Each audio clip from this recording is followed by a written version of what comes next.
Microcasting for your city. Talkapolis. Bandwidth for today's show is brought to you by SoftLayer.com. We love SoftLayer here at Talkapolis. They are the greatest hosting company ever. They make everything easy. Check out their website at SoftLayer.com. Thanks again for sponsoring the show. Also by Nashville Violins, the string player's #1 choice for their string instrument needs. Nashville Violins offers everything from lessons to repairs. Make sure you check them out at NashvilleViolin.com.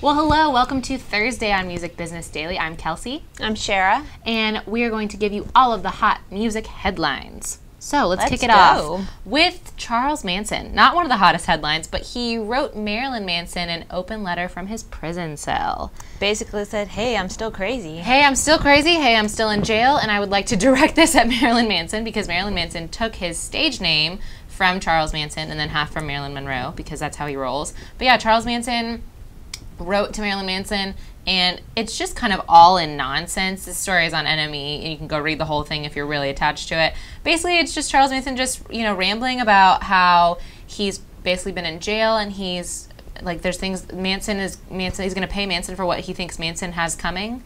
And he's still better than Manson. Yes, he still says, better. Ghost dancers slay together, and you're just in my grave. Sunstoker, Corona, Coronas, Corone. You see me from under with all it's standing on me.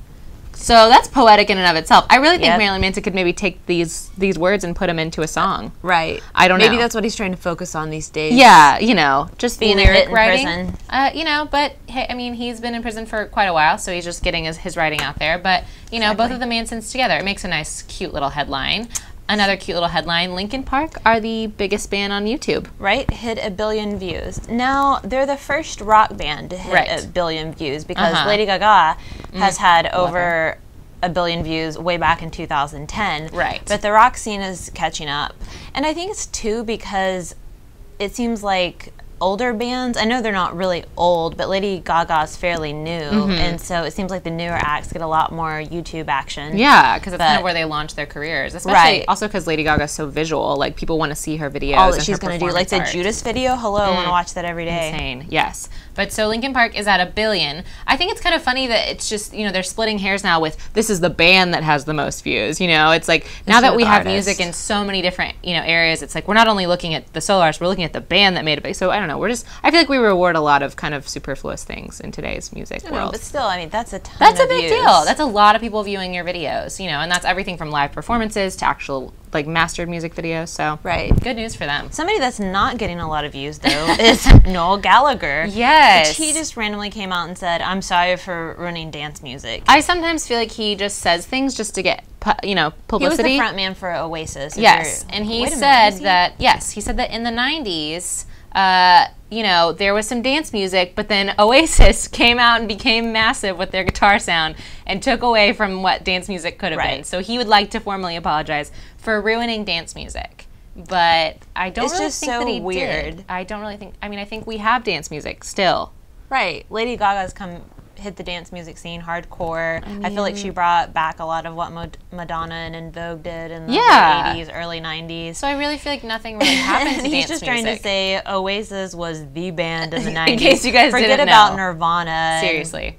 Pearl Jam and everybody else. No, it's all about Oasis. So, he's always saying crazy I don't know things, if he apologized, though. That's really nice. There's maybe one person that was affected by that dance music being ruined. So, thank you. I'm glad we have it back finally. We appreciate it.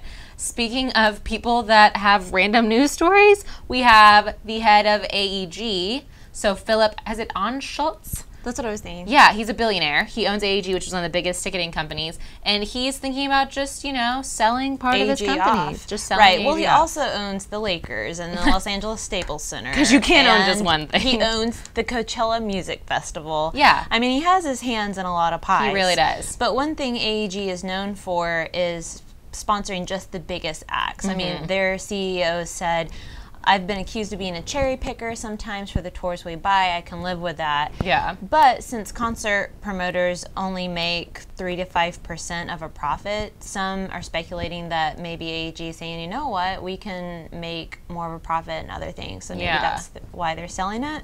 Or because of things that have come out about Michael Jackson's tours. Yeah. Rumors saying that he was not well to perform and like... So some bad publicity happening. Yeah. But, they don't want to be a part of that. I don't know. We could probably buy a slice of AEG. If they want to sell it to Talkapolis, I'd be fine with that. Right. $6 to $8 billion. Yeah, it's that's pocket change. Worries. Exactly. So we can definitely buy it. He just looks very smug in this photo. I love that. He looks like he should be on a yacht. He does. He looks like a billionaire. He has a very, like, whole reserve thing going. He probably, you know, he owns the people that are probably behind him, you know? He's like, yeah, this is my crew. That's how I'd roll. That's how you would roll. You shouldn't, however, roll and hit and run and hit people because Wiz Khalifa... A lot of celebrities have been doing that You know, lately. I don't know why. I don't know what it is, but I don't know if it's just people they just want to name drop that they got hit and run by somebody, or if celebrities are all really bad drivers. Well, Lindsay Lohan right. hit that man's knee the other day. Yes. Amanda Bynes been a hot mess lately. Yes. Running amok at her car. Drama.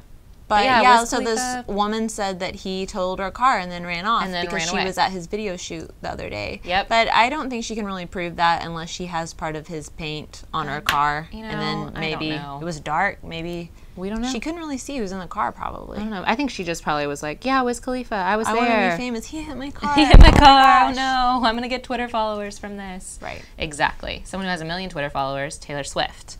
Taylor Swift. I actually like this story. There's a lot of stories that come out about Taylor Swift. She's so smart. She is. I mean, she uses her idea. publicity really, really well, I have to say. But she's doing a webcast through a bunch of different classrooms across America. You can like tune into partnership with Scholastic. Yes, and it's all about reading. So she's just talking about, she's going to talk to kids about the importance of reading. She's going to talk about the, you know, how she grew up with a really strong reading background. And it's going to be called Read Every Day. And she is going to be basically taking questions from the kids as well. So I don't know if they're going to like Skype feed in all different schools. I just think this is a great idea because it all these kids want to be like Taylor anyway. And if she's telling them to read books plus buy her music. Right. I mean, it's coming from someone else other than their teachers and their parents, you know, to read. But then it's she's a also positive getting to, influence, it is, you know. And so basically, you know, she's going to talk about kind of, you know, her, I'm sure she'll use it to promote her new album. She's also going to talk about reading. And so, you know, it's going to be exciting. I'm excited. It's right after she releases Red, too. So it's like she's just right on the heels of everything that's happening. Some good idea. Some good marketing. Justin Bieber's mom came out with a book. Not about him. But about her story, her being story, Justin Bieber's mom. Exactly. It's literally called Nowhere But Up, The Story of Justin Bieber's Mom, which I think is an iffy title, but... It's very interesting because she talks about childhood abuse and getting pregnant at 17 and how she just knew she couldn't abort him. Yeah, and so, I mean, the headline on the story that's on AOL Music is talking about how it was really hard for Justin to read his mom's book, which I would imagine so, you know, not knowing everything. I wouldn't want to read my abuse mom book. Yeah, so, I mean, I don't know. It's just like a whole other story, but I feel like there's so many Justin Bieber books and everything out anyway. And the thing I think about is like Justin Bieber's really big on like the 14-year-old girl circuit, and I'm not sure that this book is like their cup of tea, you know? No, it's for the moms that want a Bieber child. Exactly. So you can just, he's, you know, everybody's in the market. But yeah, so his mom. You know what? And I think it'll sell a lot because I think there's all these parents that are going to be like, what did she do to raise her kid like that? Definitely. Well, a lot of it was just God-given talent. Yeah. Yeah. So, just born that way.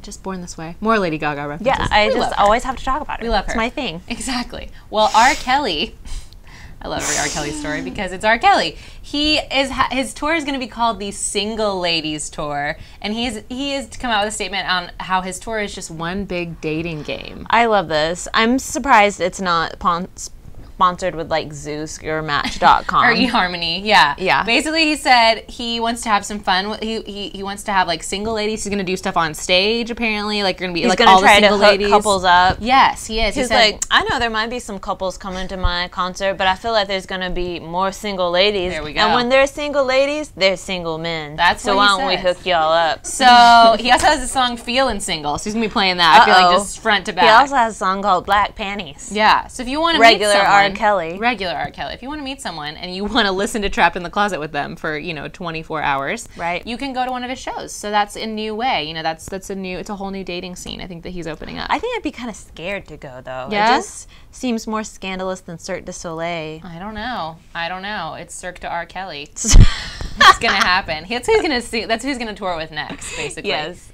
Yeah, exactly. As soon as he pays back the feds for all the money that his $7 million. Whatever. It's a small. He's gonna be raising money somehow. He has to be raising money somehow. Christina Aguilera, last story of the day. Her new album Lotus is coming out. I can't wait for it.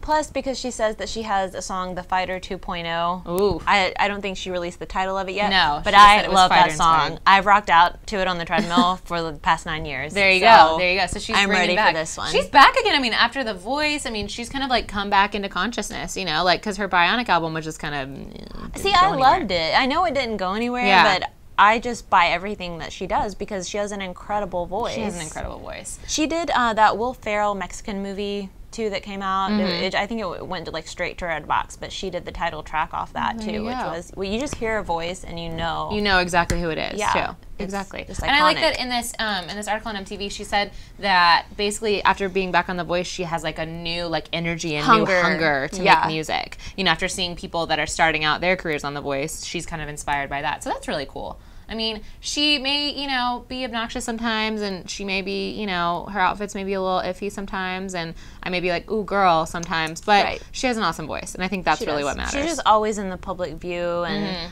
I mean, you have to get tough skin if people are always criticizing you for every single thing. I don't know if Lotus, you know, like that's like rebirth or whatever. That's what she said. Yeah. A lotus flower makes it through everything. Yeah. So I mean, you know, I'm excited to see it. I'm excited to hear it, to work out to it. We worked Me out too. to it here at Talkapolis. Hey, we played a little bit of the clip earlier, a little sneak peek, and it was fun. It was really fun. Wanted so to get down in the office. Make sure you check that out. You know, if you're working out to us, send us your workout playlist at Talkapolis, and we'll run along with you. But we will catch you again tomorrow here on Music Business Daily. Bye. Thanks for watching.